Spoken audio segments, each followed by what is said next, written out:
కొంచెం భారీ భారీ క్వెషన్‌లే ఆన్సర్ చేశారు ఇప్పుడు. హ్మ్. ఒక లైట్ క్వెషన్ యాక్చువల్లీ చేసాను బయటికెళ్ళగా ఎలా ఉంటుందో చూడాలి. లోపల మైండ్‌లో అయితే రన్ అవుతుంది. ఆహ్, ఐ అల్ హోప్ బాగా మేనేజ్ చేశారనుకుంటా బానే చూడండి. మేనేజ్ చేశారు. హ్మ్.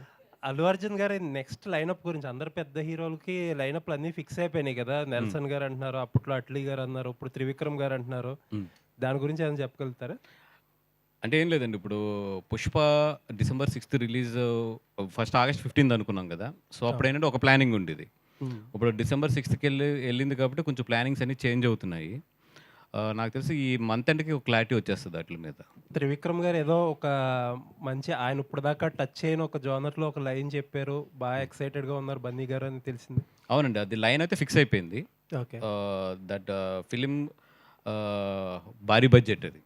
ఇప్పుడు ఆ ఫిల్మ్ భారీ బడ్జెట్ చేయడానికి చిన్నబాబు గారు గాని, అరవింద్ గారు గాని ఈళ్ళందరూ ఎళ్లి ఇప్పుడు ఫైనాన్సెస్‌ని, కార్పొరేట్స్‌ని ఎతుక్కోవాలి. అంత భారీ బడ్జెట్ అది. Okay. First pan India film మన 'త్రివిక్రమ్' గారికి. తి అంటే ఆయనకి ఆ కేపబిలిటీ ఉందనేది బన్నీ గారికి బాగా నమ్మకం త్రివిక్రమ్ గారి మీద.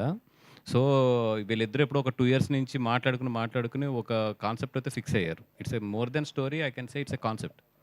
అది ఫిక్స్ అయ్యారు. బట్ దాని బడ్జెట్‌కి, దాని ప్రీ ప్రొడక్షన్‌కే మాకు 1 ½ ఇయర్ టైం పడతది. Okay. At the same time దాని ఫండ్స్ కలెక్ట్ చేయడానికి గాని, ఇయన్నిట్లికి కూడా డెఫినెట్‌గా it's a very big project. Looking forward అండి. యాహ్!